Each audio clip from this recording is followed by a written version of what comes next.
The Rams carry the weight of their city when they face the Eagles.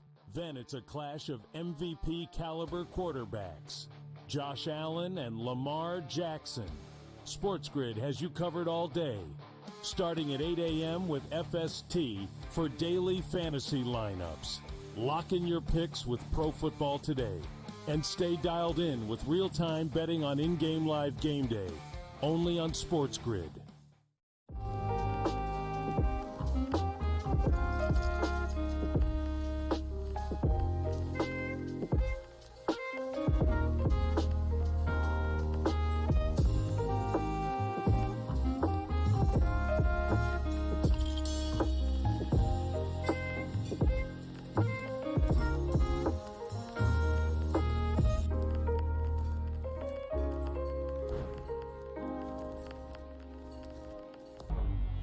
Two guys that can do it all. Too much electricity this morning. This is a good time. We're having a lot of fun. I had to do a triple take. Ka-ching! Why? Because of parity. I didn't need to offend. Yeah, it's not going to happen. Load management is a dirty word. Let him rip. You know what? Circumstances provide the results. What? How do you do this one? Oh, Donnie, you got such a good show there. A network that is booming. The Early Line, only on SportsGrid. The defending champion Kansas City Chiefs aim for an unprecedented third straight Super Bowl, but the Texans are ready to end the dynasty. Then the Commanders, fresh off their first playoff win since 2006, take on the high-powered offense of the Detroit Lions. Start your game day with Pro Football Today at 10 a.m. for pregame betting. Then stay in the action with in-game live game day, only on SportsGrid.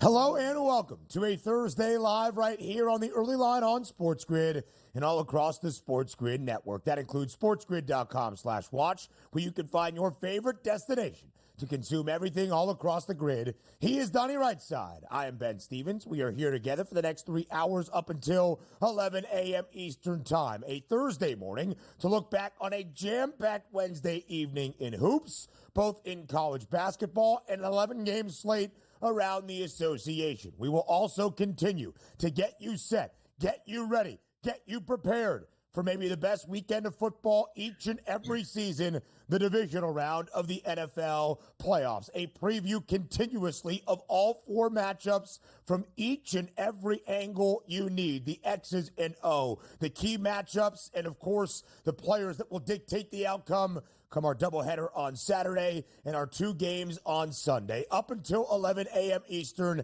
a ton DRS to get to here on this Thursday on the Early Line. Should be a big show here on a Thursday, no doubt about it. You know, I like to be the weatherman of the SportsGrid network. We do have one dome game. Obviously, it's going to be a clean track. The other three games, bone-chilling, cold temperatures. May the best man and running back possibly win? Yeah, we'll find out.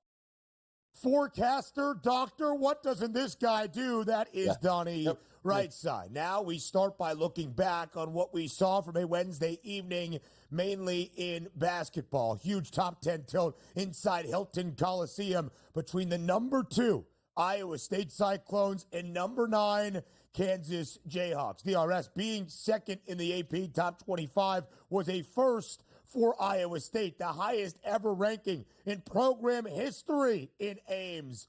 And they make good on that number next to their name and as a 5.5-point home favorite. Routing KU, especially in the second half, 74-57. The Cyclones look like one of the best teams in the country behind a huge night from Curtis Jones, often one of the best six men in all of college basketball. In the starting five last night for Iowa State and TJ Otzelberger, he posted a game-best 25 points.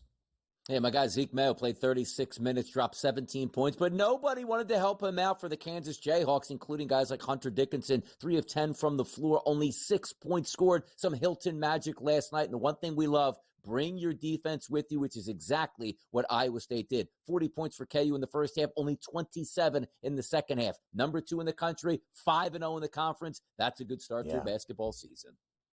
5-0 in the Big 12. Kansas, after an 8-loss season in conference play a year ago, their worst since the late 80s, has now dropped 2 of its first 5 games. Its opener, 1-3 straight, did Kansas, and losing last night on the road, not keeping the game particularly close. Tennessee was the number 1 team in the land up until this past week when they got beat by Florida Big, nearly 30 points. How have the Vols responded? Well, this week in a top 25 tilt against Georgia, ranked in the AP poll for the first time since 2011, the Vols used a huge second half to dispatch the Bulldogs yesterday in Knoxville.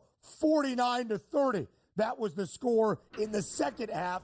74-56, the final score last night. Tennessee wins and covers as an 11.5-point home favorite.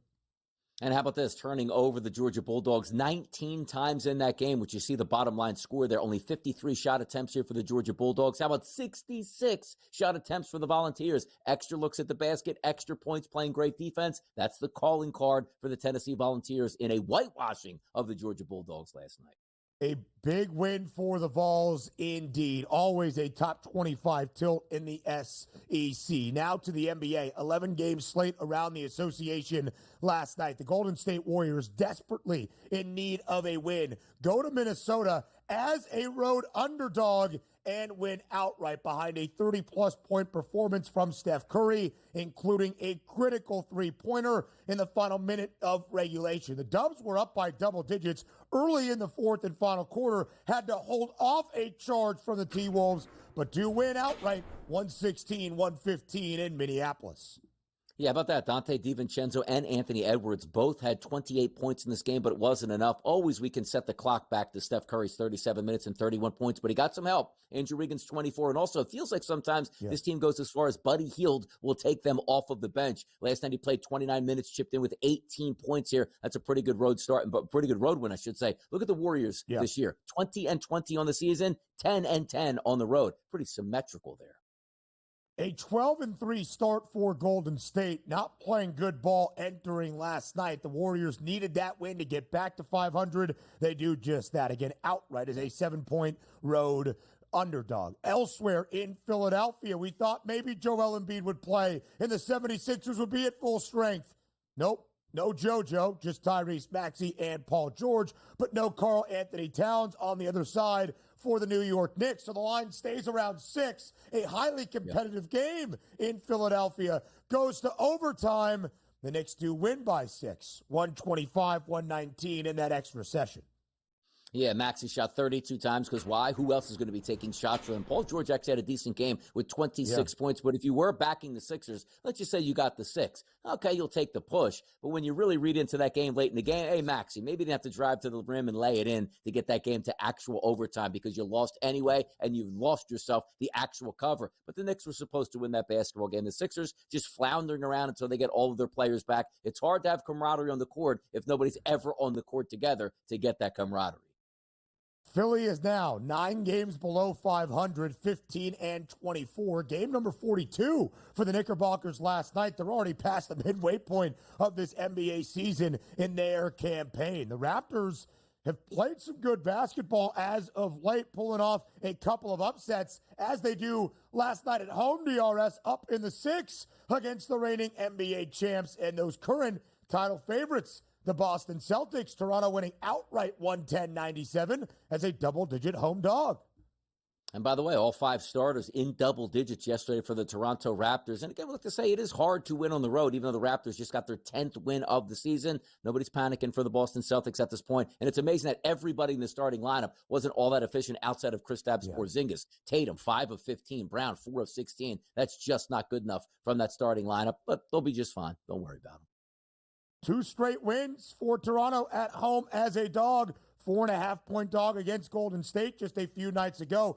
13.5, the closing number in favor of the Celtics last night in Toronto. Elsewhere around the wide world of sports, NFL draft news for the 2025 quarterback class. Quinn Ewers has declared for the 2025 NFL Draft. Entering this season, thought to be a top 5, top 10 pick in the opening round. We'll see his fate now. But Quinn Ewers heads to the National Football League and the next level. Arch Manning's time awaits in Austin. Most times you hear kids say, like, you know what? I got to go pro. Got to feed the family. Got to take care of everybody around me. And this is the only time that you're probably going to see a guy going pro and actually going to make less money being a pro than he would have in college. So good luck to the young guy in the pros. But I thought he should have stuck around one more year, transferred out $5 to $6 million, then go pro. I don't know what his advisors are doing there, BSS. I don't know. Transfer somewhere else. It was currently not his time anymore with the Longhorns. Deontay Johnson, who he shared was cut by the Texans yesterday, picked up once again by his former team, the Ravens, and Baltimore might be able to get a draft pick out of a DRS. Yeah, who knows what the draft pick's going to be, but I also heard the opposite side. I was like, oh, well, they don't want anybody else to pick him up. Well, if he was so damn bad and everybody let him go, shouldn't you want another team to pick him up and sabotage their locker room? That would have been even better. It would make some sense. We'll continue to recap Wednesday night next.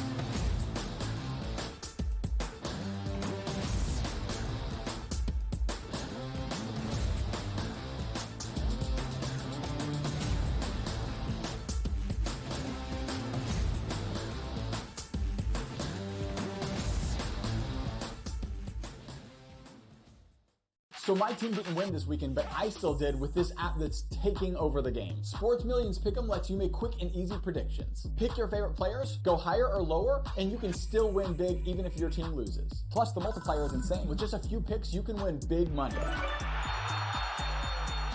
So get on it. They've got a welcome bonus to help you start off your winning streak.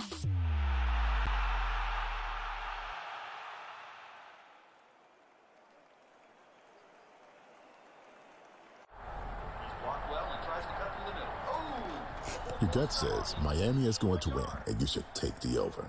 Your gut also said your NFT selfies would only go up in value. They didn't. But your head is on SportsGrid and knows the QB is in concussion protocol. The backup has a 45 QBR against the zone coverage. The New York D has the most sacks in the league. So yeah, trust your head. It's smarter to be on SportsGrid. Anyone that's been to a sporting event, the atmosphere before a game, I think Game Time Decisions has that same exact atmosphere. This is our arena.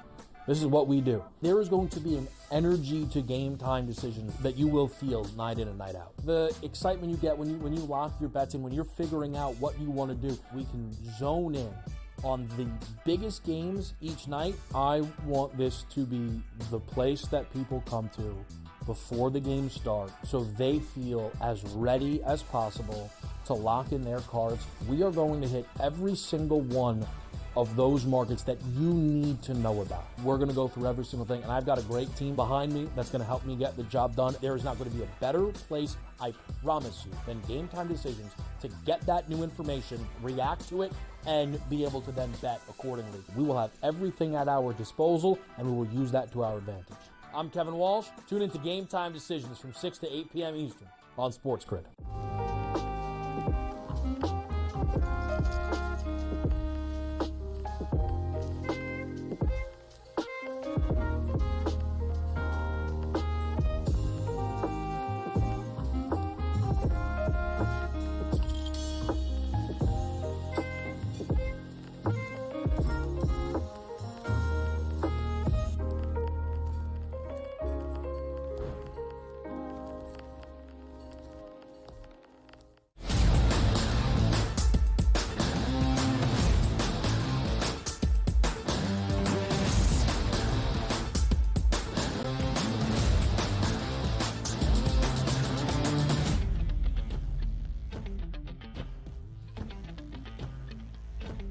You might just be paying attention to the NBA or maybe college basketball for the first few times this year, but certainly in the association. We'll get to conference action in college hoops in just a moment.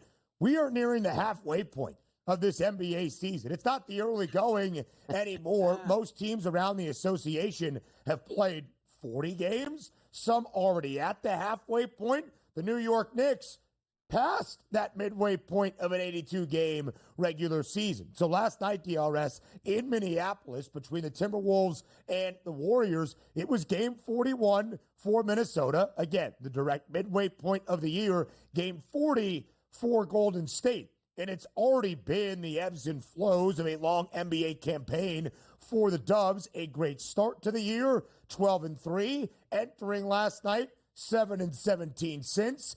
Desperately in need of a win to crawl back to 500, and that's what the Warriors get. Outright on the road as a 7-point dog in the Twin Cities. 116-115. A couple of clutch shots from Steph Curry down the home stretch to cap off a 31-point night. It was Golden State ahead by as many as 12 early in the fourth and final stanza. The Timberwolves rallied back to make it a game, but ultimately the Warriors, huge road win, and one that was needed in Golden State. Oh, it certainly was. But also look at the Minnesota Timberwolves on the season now. 21-19 overall, 10-9 at home. That trade from Karl Anthony Towns picking up Julius Randle really hasn't worked out much in their favor. And then you could take a look at the Golden State Warriors, just trying to hold on to that dynasty-esque sort of team. Players, can we get one last season out of it? And it's providing a 500 season, even with the victory now at 20-20 overall. But you still got those nights where you can lean on with Steph Curry. And I understand once you get to the playoffs, it really benefits the veteran teams. Younger teams probably benefit more in the regular season. Fresher legs, you can play on back-to-backs. You can play 2 games in 3 nights, no big deal. But in the playoffs, particularly round number 1, you'll play on a Monday, Ben. You might not play till Friday of that next week, having 4 off days to get yourself ready. But the problem is you have to get to the playoffs healthy in order to participate. Those are the questions that we bring up with teams like the Lakers and also the Golden State Warriors. If you have to expend so much energy and play Steph Curry close to 40 minutes every single night, what is he going to have left in the tank once you actually get to the playoffs? That's the tough part, but you'll take the victories when you can get them. That's a solid road victory for the Warriors just to even get them back to 500. The Dubs have been a good dog this year, 10-7 now against the spread. The Timberwolves have been an atrocious favorite. DRS, a team that reached the Western Conference Finals a year ago, that entering that series against the Dallas Mavericks was favored to advance to the NBA Finals. And that was still the outlook despite the franchise changes this offseason in trading away Karl Anthony Towns entering 2024-25. Minnesota has now been booked as a favorite in 35 of 40 games, or 34 of 40 games this season. So, excuse me, not quite at the midway point for Minnesota, but regardless, still nearing that midway point.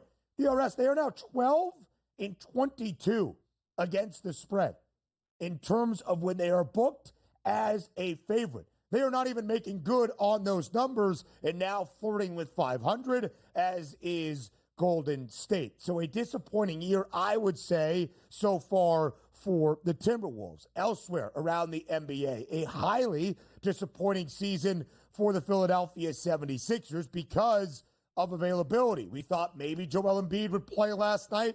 Nope. Still dealing with a foot injury, but after resting everybody the night previous, at least Tyrese Maxey and Paul George were out there to make it a competitive game against the Knicks, who did not have Karl Anthony Towns. Game goes to overtime. New York wins by 6, 125-119, and the Knicks were booked as a 6-point road favorite. 219 and a hook, Skies over in the extra session. The stars that were out there last night did perform. Big night out of Tyrese Maxey and Paul George. 38 points on the other side for Jalen Brunson. New York wins. Cool. They were expected to. The story is Philadelphia.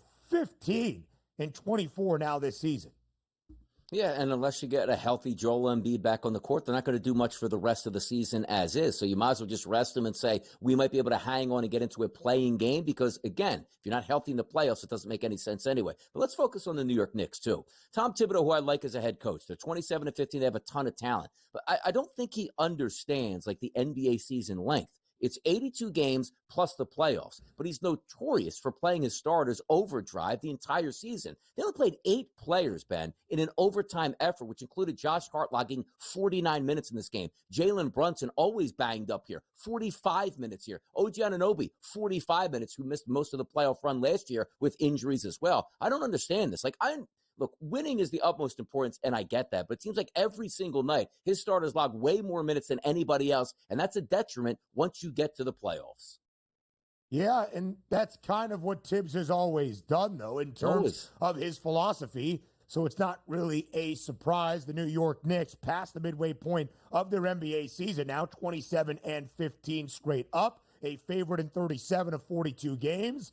Now 18-17-2 against those closing numbers. Other results from Wednesday in the association. Again, 11 games last night in the NBA. The Raptors pull off a stunner, winning outright as a 13.5-point dog at home in Toronto against the Boston Celtics. The Bucks are playing good ball. They easily dispatch of the Magic as a 6-point home favorite on the second leg of a back-to-back. How about that score for the Clippers and the Nets last night in Los Angeles in front of the wall? 126-67.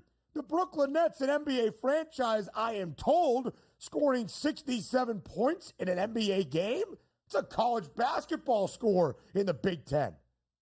Yeah, the Brooklyn Nets feel like they're resetting their roster every few weeks here, not every few years. Like, there's no continuity. Everybody's always on the trade block here, and those are the type of performances that you get. And also, shout out my guy Norm Powell, another 3 triples there for the Clippers, knocking down numbers left and right for the boys. But by the way, Ben, let me say this. The NBA, like, make me commissioner. Like, we can do that segment again. I don't know if it's just me. I barely pay attention to the NBA right now because the football season has been so good. If the NBA season started the Monday after the Super Bowl and runs through Labor Day, ratings bonanza. Why aren't we doing this? Like, honestly, why aren't we doing this? It would be fun to have some action in the summer. That's when the WNBA takes over all of our basketball needs. Commissioner right side, doctor, forecaster, commissioner. Now we go to college basketball next.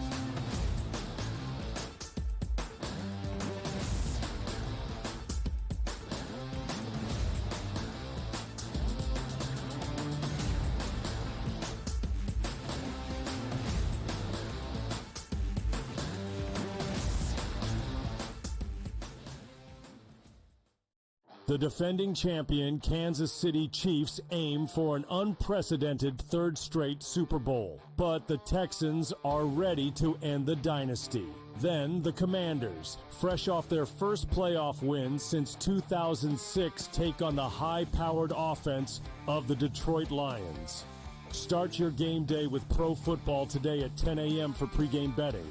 Then stay in the action with in-game live game day, only on SportsGrid. Your gut says Miami is going to win, and you should take the over. Your gut also said your NFT selfies would only go up in value. They didn't. But your head is on SportsGrid and knows the QB is in concussion protocol. The backup has a 45 QBR against the zone coverage. The New York D has the most sacks in the league. So yeah, trust your head. It's smarter to be on SportsGrid.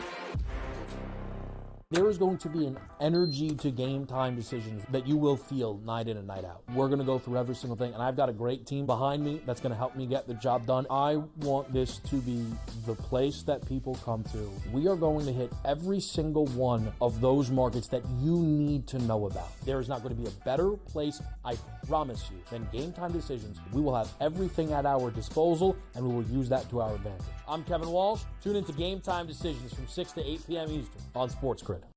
This Sunday, the Rams carry the weight of their city when they face the Eagles. Then it's a clash of MVP caliber quarterbacks, Josh Allen and Lamar Jackson. SportsGrid has you covered all day, starting at 8 a.m. with FST for daily fantasy lineups. Lock in your picks with Pro Football Today. And stay dialed in with real-time betting on in-game live game day, only on SportsGrid.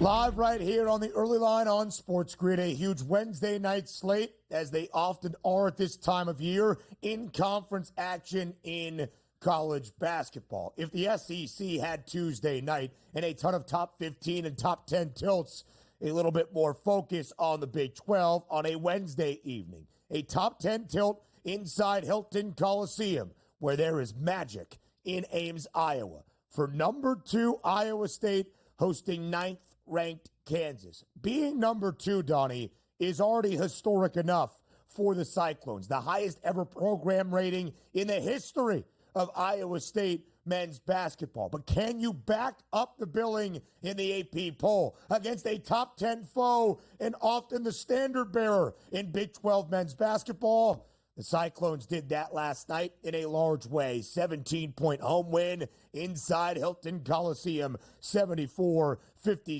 Iowa State covers as a 5.5-point favorite. We'll talk the total in just a moment, but it stays under 143.5. TJ Otzelberger, head coach for Iowa State, became the head man there in Ames back in 2021. In the 4 years under his guidance, Iowa State 51-6 straight up as a home favorite, now 33-24 against the number. I'll tell you how you win a basketball game. Make 18 free throw attempts. I'll tell you how to lose a basketball game. Make 4 free throw attempts. And that's what Kansas had here. Get to the rim, get to the free throw line. You usually put yourself in the bonus, the double bonus, and it gives you free chances to get points with the clock stopped. Also, how about 31% from three-point range for the Kansas Jayhawks on the road? Just not good enough. But as we know, Iowa State's always been a phenomenal home team, and that continues this season. As they sit 15-1 and 5-0 in their own conference. I like to see these ways and these dominant performances. Because to me, there's ways you can win basketball games, right, Ben? Hey, 85-80, 84-81, great stuff. But when you hold a team like the Kansas Jayhawks below 60 points, that means you can win in any environment, anytime, against any style-type team. That was a great win here for Iowa State. Out-rebounding, out-turning over the Jayhawks. That's how you get it done. A little bit of Hilton magic. Great stuff. And by the way, that was a Jayhawks team that came in winners of 5 of 6 games. Not say, really struggling on the season. No, that's a big-time win there for Iowa State, really putting their foot down as one of the best teams in the Big 12. The Jayhawks dropped their opening game in the Big 12. A stunner against West Virginia. Had won 3 in a row entering last night, covering in all 3. KU now already its second loss in Big 12 play. DRS last year, uncharacteristically for Bill Self's Hawks, they lost 8 games in the Big 12, the most they had seen in a conference season since the late 80s, 1988-89, the last time Kansas missed out on the NCAA tournament. That is insane to say. Kansas now has played 16 games this year, 12-4 straight up. They have gone under in 15 of 16. It is the highest under percentage of 364 D1 men's basketball programs. So just know that incredibly strong trend when you see Kansas playing in a basketball game. DRS, I said Tuesday night was the night for the SEC. It really always is, though, with so many top 25 teams, including Georgia, ranked in the AP top 25 for the first time in more than a decade. So top 25 tilt last night at Tennessee. Close game in the opening half. Georgia had a 1-point lead entering the break. The Volunteers explode in the second, 49-30 to win 74-56. Tennessee covers as an 11.5-point home favorite. Total of 134 and a hook. Still stays barely under. And we talked about at the opening of the show. Like, imagine this. You're playing a basketball game, Ben, and 19 times you have the basketball, you don't even get a shot attempt off because you turned it over, which usually means quick outlet points for the other team or just stymieing your own momentum. And also shooting 28% from three-point range on the road, 6 of 21. That's not going to get it done. Nice victory for Tennessee. This is the Tennessee we expected, right? Not getting into shootouts, let's just say, with the Gators, but absolutely playing dominant defense against top 25 opponents. That's what they do. Stick to your calling card. Play great defense. Be efficient on offense. Win some basketball games. Tennessee tied for the fourth best price to win the title, 15-1, alongside Houston. Double-digit victory for the Cougs last night in Big 12 action. Iowa State, third best number at 8-1. Michigan State, still unbeaten in the Big 12. Tested by Penn State inside the Breslin Center. The Nittany Lions do cover as an 11.5-point road underdog. Purdue was trailing by 8 at the break out in Seattle. They come all the way back in the second to hammer the Huskies. And DRS, how about UNLV pulling off the home upset over Utah State, handing the Aggies just their second loss of the year? Exactly. How about that? Coming into that game, Utah State 6-0 in conference play, getting downed at UNLV. Good basketball conference, people. Pay attention. The Mountain West is sensational. Plenty more on the early line next.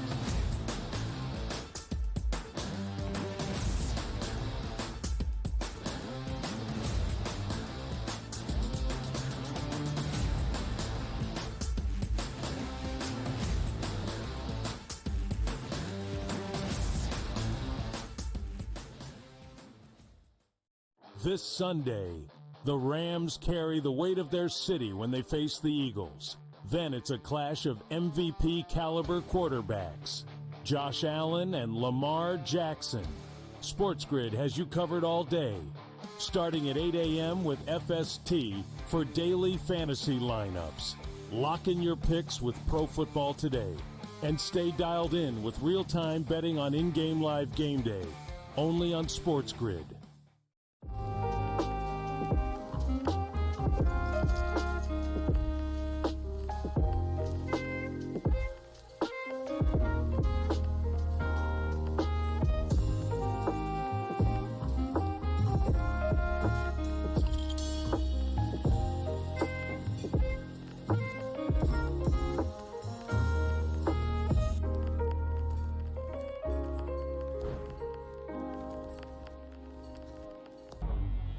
Two guys that can do it all. Too much electricity this morning. This is a good time. We're having a lot of fun. I had to do a triple take. Ka-ching!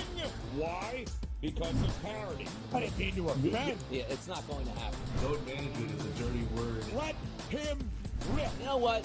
Circumstances provide the results. What? How do you do this one? Oh, Donnie, you got such a good show there. A network that is booming. The Early Line, only on SportsGrid. The defending champion Kansas City Chiefs aim for an unprecedented third straight Super Bowl, but the Texans are ready to end the dynasty. Then the Commanders, fresh off their first playoff win since 2006, take on the high-powered offense of the Detroit Lions. Start your game day with Pro Football Today at 10 a.m. for pregame betting. Then stay in the action with in-game live game day, only on SportsGrid.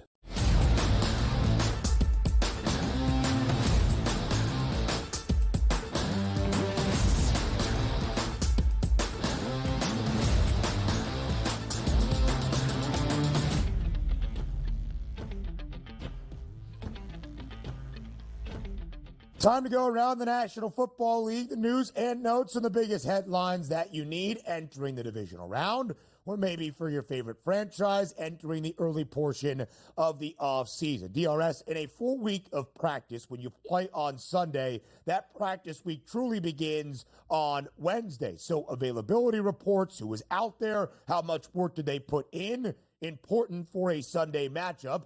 In certainly the marquee matchup of the divisional round. Sunday evening in Western New York between the Bills and the Ravens. Zay Flowers injured late in the year for Baltimore, the top target for Lamar Jackson this year, who did not play during Wild Card Weekend in the blowout victory over the Steelers, did not practice yesterday on a Wednesday to get ready for the matchup in Orchard Park. Dr. Donnie, time to diagnose it. Will we see Zay Flowers this weekend? Don't think so, the way it turns out. And also understand this, playing in bone-chilling cold temperatures on hard AstroTurf, come on now, that doesn't sound like that's going to be very good for your knee. And also understand this, I don't mind this. And it's so crazy that I'm going to talk about this, and I've been saying it all week, a little bit like tongue-in-cheek, but we don't need wide receivers for the Baltimore Ravens. Lamar will make pass attempts happen. You got two good tight ends here. Throw a couple meaningless guys out there, but stick to the ground game. That's what's going to get you home and win you a championship if you do that. Even the jokes like, hey, just sit Rashad Bateman, sit Nelson Aguilar. Don't even have any wideouts and just run three tight end sets with three running backs and have at it out there. This technically is a big injury, but for me, the way I love to see the Ravens play football, Ben, it's not that big of a deal for me because Lamar Jackson is good enough by himself to win football games, and handing the football off to Derrick Henry, they're good enough to win games. So for me, I don't actually mind it. You're going to trust me. You're going to need him. But right now, I love the groove we have with the Ravens. I don't think this is a big miss here if he's not available to play this weekend. They ran the football incredibly well against the Steelers, nearly 300 yards on the ground. Huge day for Derrick Henry. They ran the ball incredibly well in the first matchup. Yes, way back in week 4 at the end of September against Buffalo, where the King had nearly 200 yards, and Lamar Jackson more than 50 on the ground as well. We can still expect that to be the staple of the offensive scheme for the Flock on Sunday evening against Buffalo. The next headline might allow you to believe that, hey, with the injury to Zay Flowers, might they be adding some familiar faces in Deontay Johnson, who goes back to the Ravens, where he was earlier this season as they claim him off waivers. But that's not necessarily the case. Deontay Johnson cannot join the Ravens officially until February 10th, the day after Super Bowl Sunday. But Baltimore picks him up because depending on where he signs this offseason as an unrestricted free agent, they could get a compensatory pick, which is always helpful to an organization. Yeah, Daniel Jones with the Minnesota Vikings. He had no intention of playing that guy, but if you sign somewhere else where it goes into the formula, it makes some sense. Also, if you're not understanding what the Ravens are doing, just think about your fantasy football team. Late in the season, you're making a run to win your fantasy league. The other opposing team is short on wide receivers. So you pick up Deontay Johnson to block them from getting him an active wide receiver, therefore could be helping their team. I don't like Deontay Johnson all that much, but he does have some talent. And if somebody in a pinch needed an extra wide receiver that, understood the Baltimore Ravens offense, and you brought him in and he told you all those secrets that you could use as well and what some of those calls might be, it could help you. It's a good move by the Ravens, just blocking everybody else. And also, they don't even like Deontay Johnson. But how about this? Why would he show up or why would he agree to this? He's going to get paid. He's on the roster. Every game that they play, he is going to get a paycheck. If they win the Super Bowl, he's going to get a ring from the Ravens, despite them hating him hating the Ravens, and him not even being around the team. How about that? I don't think Deontay Johnson can really hate anybody. When you've been on 4 teams in 10 months, you kind of have to suck it up and try to earn back some favor in the NFL. But we shall see. Of course, Mike McCarthy and the Dallas Cowboys are no more. And Micah Parsons, who hosts his own podcast known as The Edge, was talking about Dallas's decision to part ways with McCarthy earlier this week and said, quote, "I'm obviously very sad because of the relationships we had with Coach McCarthy and everything he's done for our program." Went on to further call it devastating. Tough blow for Micah Parsons, and it did seem to DRS that somehow, some way, Mike McCarthy did have the favor of his locker room, despite not being able to reach a new deal with Jerry Jones. Yeah, and also, it's the Dallas Cowboys way. Like, hey, got a head coach, doesn't win anything, love to have him around here. But also, if you have a country club type atmosphere, employees don't like that. Imagine you work for a company that's losing money, but you still get a paycheck, and your boss is real friendly to you. He gets fired. The next guy that comes and goes, "We're really changing this up. We're going to work hard." Players/employees don't actually like that. So make a parse like, man, I had the perfect life. I'm about to ring the cash register here and have a country club type scenario down there. Now I might get a coach in here who might be able to put us to the test and have extra OTAs and work us a little bit longer. Yeah, I wouldn't like that either. So Micah Parsons, worry about winning as opposed to being devastated that a bum head coach actually got fired from your bum team. I like that reaction, DRS. Yeah. A lot to say right there. Mike McCarthy, a winning record during his 18 seasons, nearly 2 decades as an NFL head coach. And we know Micah Parsons is a talent. Next big offseason storyline beyond the coaching search in Big D, having to pay Micah Parsons a very large sum for that contract extension, we would anticipate. But knowing Jerry Jones, that's probably not going to happen until the ending portion of August. Speaking of that next head coach in Dallas, Donnie, the Cowboys intend to interview Robert Saleh, former head coach, of course, of the New York Jets, former San Francisco 49ers defensive coordinator, former Bills defensive coordinator Leslie Frazier as well. Donnie, we've talked about Deion Sanders. We've talked about other potential head coaching candidates for the Cowboys. When all is said and done, probably not for at least another month after the Super Bowl, so Jerry Jones can bring all the headlines to the Star. Who do you think that next head coach of the Cowboys actually is?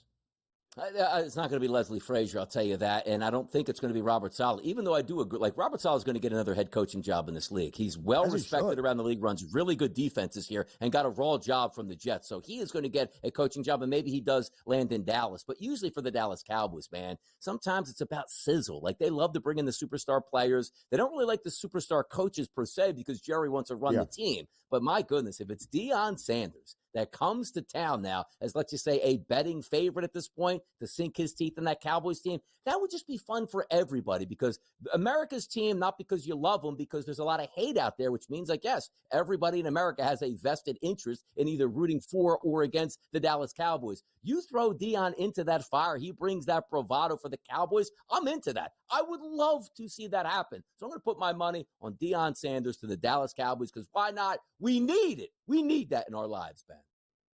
Yeah, I doubt that happens, because there are two very big egos and auras in the same room, and I don't think either guy would like to step out of the spotlight. Not even Deion Sanders so much, but Jerry Jones. Jerry Jones is often known as a loyalist. He's only had 6 head coaches in the last 28 years or so, since Barry Switzer won the last Super Bowl championship for this Dallas team in 1995.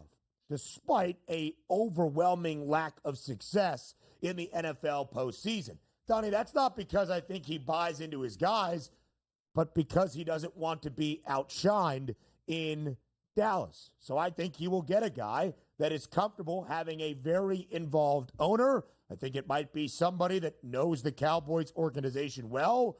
I do honestly believe it probably ends up being Kellen Moore as Dallas' next head coach. Come on. Yeah, we can't have that, man. We can't have nice things in Philadelphia. I was hoping Shane Steichen got fired in Indy so he could replace Kellen Moore and the vibes would still be very high. But yes, we don't need Kellen Moore leaving so we can go with some other untrusted player. But look, again, leave the Eagles alone, man. Leave it. But I understand that. You want to hurt somebody. Yeah, Doug P will be perfect down in Dallas. Calm the waters, win nothing. You know, who cares? You just run away. But I'm telling you, if you do get Deion down there on that sideline, that's a match made in heaven, man. That is a match made in heaven that we need, where all eyes will be back on Dallas. Jerry will increase his bottom line, no doubt about it, and away we go. As now you can officially put Dallas back on the pantheon of one of the most hated teams. Because right now they don't win anything. And who cares about Mike McCarthy? Bring Deion in there. Let's go. Let's go. Let's talk about the Detroit Lions next.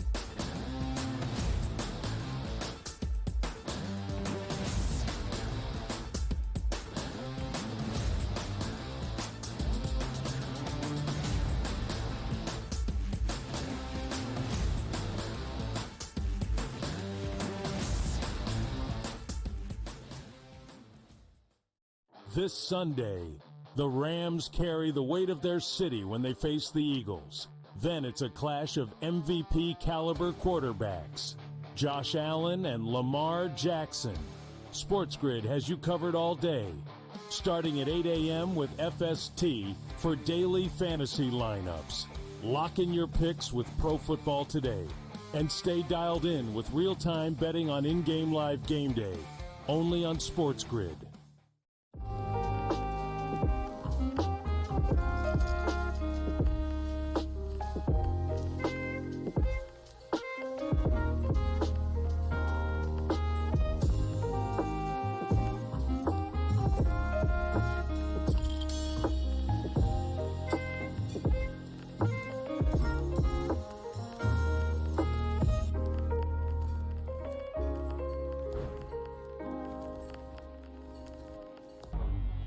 Two guys that can do it all. Too much electricity this morning. This is a good time. We're having a lot of fun. I had to do a triple take. Ka-ching! Why?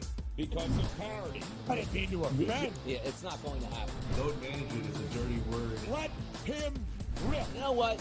Circumstances provide the results. What? How do you do this one? Oh, Donnie, you got such a good show there. A network that is booming. The Early Line, only on SportsGrid. The defending champion Kansas City Chiefs aim for an unprecedented third straight Super Bowl, but the Texans are ready to end the dynasty. Then the Commanders, fresh off their first playoff win since 2006, take on the high-powered offense of the Detroit Lions. Start your game day with Pro Football Today at 10 a.m. for pregame betting. Then stay in the action with in-game live game day, only on SportsGrid.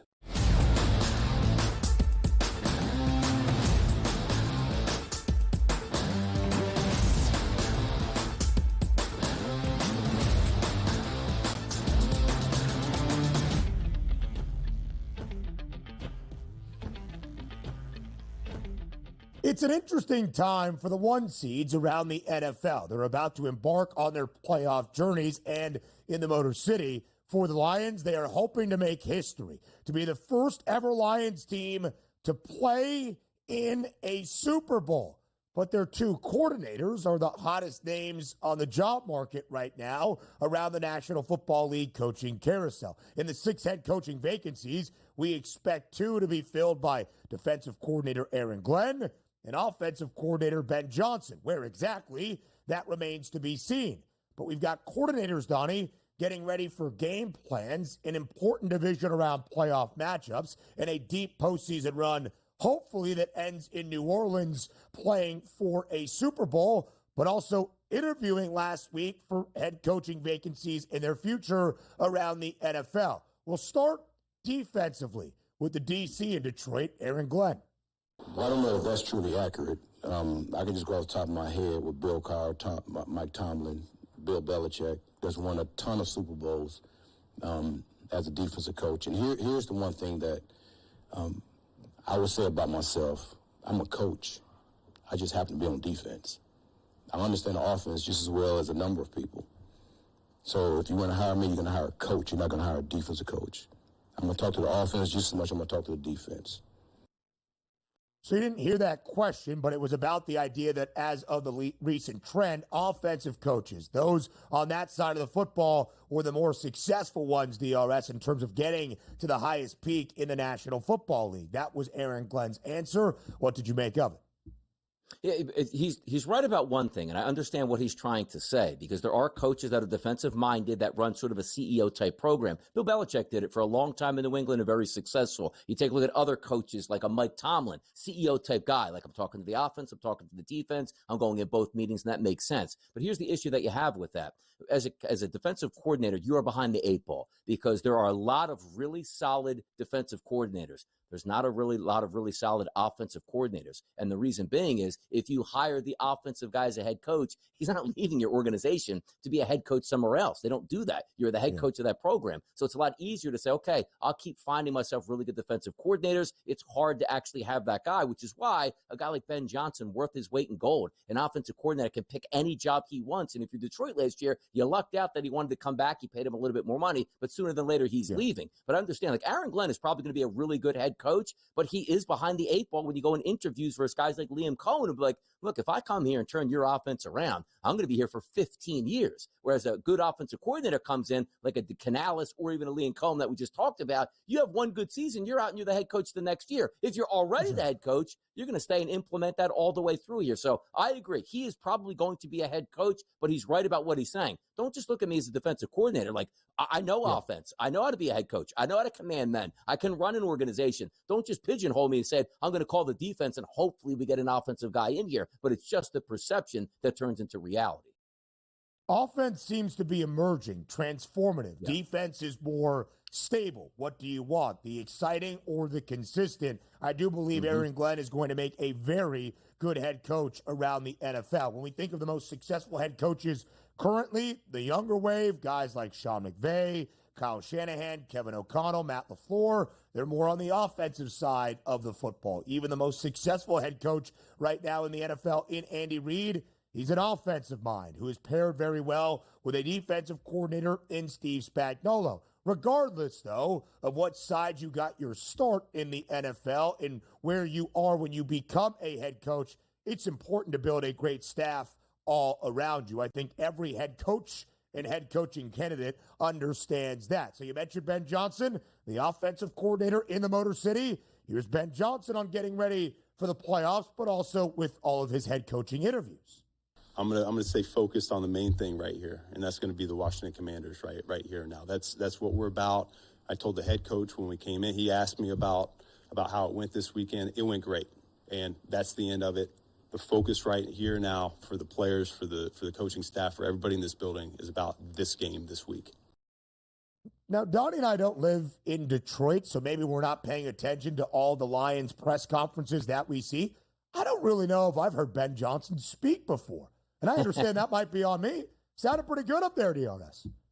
Yeah, and also, now that you have the divisional rounds and into the NFL championship rounds, all the coordinators get to speak on a national level and get to take calls from both the home audience, per se, and also the beat writers from the away city. So it is good to hear them. But also understand this. This is very tough. You're talking about guys that are waiting around to get their dream jobs, but still have to balance, yes, I'm still here in Detroit. And of course, they're going to spend a lot of time and understand the task at hand is to win a Super Bowl. But put anybody else in any other life, Bennett, any walk of life where you work at this point, where you are at a job, but interviewing at the same time for another job, which would be your dream job, the effort that you're putting in is probably going to be a little bit less just because your mind is going to be drifting off like, boy, if I get this head coaching job in Chicago, Caleb Williams, I want to break down tape on this guy, but I can't because I got to get ready for the Commanders. They're professionals. They'll get the job done. But I always wonder why the NFL actually set this up. Like, imagine any other business, like the NBA or the NHL, where your assistant coaches are interviewing while you're trying to win a championship. It's almost like you need a moratorium that, yes, once we get to the playoffs, no interviews, nobody gets hired, and they treat it like free agency where you can't actually pick up the phone and make those phone calls to try to sway a guy one way or another. It's a horrible system that the NFL does, and it really penalizes very good coaches and very good organizations because they're trying to win a Super Bowl, but having their key components worried about getting jobs elsewhere at the same time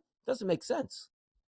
There were a lot of teams watching Game 272, that regular season finale in Detroit, rooting for the Lions, invested in Detroit's success to clinch the 1 seed. Why? Because it gave them a week to interview guys like Ben Johnson and Aaron Glenn that now cannot continue to interview until Detroit's season comes to a close. And the odds makers right now listing the Lions as the Super Bowl favorites, and those in Detroit are hoping that's not until the middle of February. Here are the 6 head coaching vacancies around the National Football League. We had 7 in full this offseason. The Patriots have already tabbed their successor, of course. That is Mike Vrabel. Also kind of the idiot nature of Jerry Jones.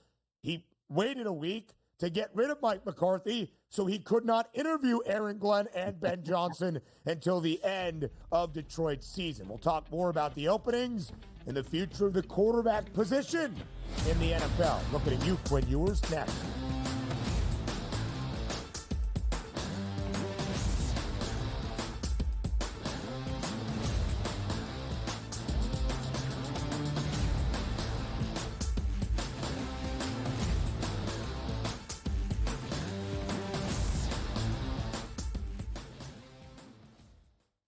The defending champion Kansas City Chiefs aim for an unprecedented third straight Super Bowl, but the Texans are ready to end the dynasty. Then the Commanders, fresh off their first playoff win since 2006, take on the high-powered offense of the Detroit Lions. Start your game day with pro football today at 10 a.m. for pregame betting. Then stay in the action with in-game live game day. Only on SportsGrid. Anyone that's been to a sporting event, the atmosphere before a game, I think Game Time Decisions has that same exact atmosphere. This is our arena. This is what we do. There is going to be an energy to Game Time Decisions that you will feel night in and night out. The excitement you get when you lock your bets in, when you're figuring out what you want to do, we can zone in on the biggest games each night. I want this to be the place that people come to before the games start so they feel as ready as possible to lock in their cards. We are going to hit every single one of those markets that you need to know about. We're going to go through every single thing, and I've got a great team behind me that's going to help me get the job done. There is not going to be a better place, I promise you, than Game Time Decisions to get that new information, react to it, and be able to then bet accordingly. We will have everything at our disposal, and we will use that to our advantage. I'm Kevin Walsh. Tune into Game Time Decisions from 6 to 8 p.m. Eastern on SportsGrid. This Sunday, the Rams carry the weight of their city when they face the Eagles. Then it's a clash of MVP caliber quarterbacks, Josh Allen and Lamar Jackson. SportsGrid has you covered all day, starting at 8 a.m. with FST for daily fantasy lineups. Lock in your picks with Pro Football Today. And stay dialed in with real-time betting on in-game live game day. Only on SportsGrid.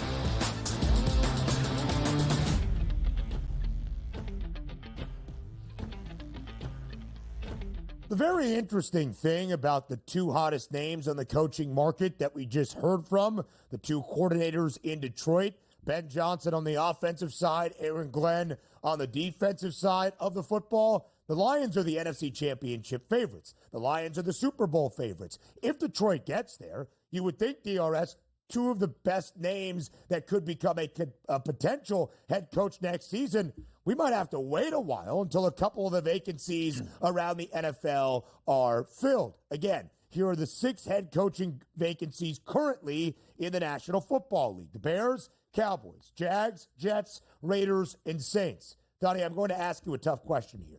Which of these jobs gets filled first? If we're going all the way through, oh, man. Yeah. Could we say maybe, I guess if it's from an NFL to NFL coach, right, you're going to have to wait. So dare I say it would be the Cowboys and Deion Sanders because he's a college coach. Oh. And I guess you can hire him at any time, right? So how about that? I'll go Cowboys. Yeah. It's interesting, right? Because I mentioned Kellen Moore, maybe the favorite in my mind to be the Cowboys' next head coach. That probably not going to happen for at least a week or so with where the Eagles' outlook is currently in the NFC playoff picture. Could it be one of the other coordinators, Liam Cohen? Now his Bucks bounced from the postseason. Bobby Slowick, he would still have to wait until Houston's year comes to an end. There's a lot of names that are currently coordinators around the NFL that either just rounded out their playoff run and are now starting to interview or currently still coordinating teams that are playing in the postseason. And you would think, Donnie, that guys like Ben Johnson, who could be reportedly in the running for a couple of jobs, the Raiders, the Bears, that even if he doesn't get one of those two jobs as the head man of that franchise, they're waiting to see how those final interviews play out with Ben Johnson before they might make another decision. A lot still remains, of course, in terms of those head coaching vacancies. A lot will remain this year in the quarterback draft class of 2025. What seemed to be a plentiful class entering both the college football and NFL seasons now really has only dwindled to 2 guys that could be top 10 or maybe even first-round picks, even with the addition of a very large name yesterday. Quinn Ewers officially declaring for the 2025 NFL Draft, leaving Texas, heading to the next level. Donnie, when you saw this news yesterday, what was your reaction for Ewers heading to the National Football League? I wasn't shocked. I wasn't surprised, and it certainly didn't hit the airwaves like, oh, my goodness, I got to go live on the air, break in, because I got to talk about Quinn Ewers turning pro at this point. But for me, as you heard me say, I think it's a mistake. I don't think it's a mistake that I don't think the kid can play good football, but it's all about being a professional and making money. You're going to make more money and still be in college with a chance to actually improve your draft stock. Now, are there people out there saying that you can only hurt your draft stock if you leave Texas and go to Northwestern and make double the money that you're currently making now? But that money is always going to be there as a pro. And it's not as if he's eschewing, Ben, being a top 10 pick. Like, hey, man, remember Matt Leinart was like, I'm going to go back to USC, man. I like to go to dance class and party and drink beers. It's like, well, dude, you're going to be a top 10 pick if you come out right now. Don't hurt your career. And for a career long here, probably wasn't the best move for Matt Leinart to go back to school and go back to USC. Should have just went to the pros. But for Quinn Ewers, with how much money these college kids can make, and for what we were hearing, which was actually there on the open market, I would have went to another college team, made that money, then went pro. Because if it turns out you didn't want to go pro, he's probably would have banked $10+ million just being a college quarterback, and away you go into another career at that point. Yeah, completely agree, DRS, especially if you are not a first-round draft pick that has that guaranteed salary. We learned that Carson Beck making nearly $4 million next season at Miami. That $4 million one-year deal, better than anything you can see as a day 2, even early second-round draft pick if you are not selected in that first round this upcoming April in the 2025 NFL Draft. I don't believe Quinn Ewers will be a first-round pick. Maybe he has heard different in his draft discussions and in those NFL draft circles. He played 3 years at his home state team in Texas. Did get his college start, of course, at Ohio State. But 36 games overall for UT led them to 2 consecutive college football playoff appearances, a Big 12 championship in their final year in that league, an SEC championship appearance in Texas's first year in the Southeastern Conference. DRS, again, I still really think there's only 2 quarterbacks that are going to go at least in the top 10. Could there be a guy like a Ewers or maybe a Jalen Milroe to find his way late into the opening round? Potentially. But to me, it seems right now it's Cam Ward and Shedeur Sanders as the two guys that might go 1 and 2. The Titans hold the first overall pick. The Browns have selection number 2. Our number 2 up next, live right here on the Early Line.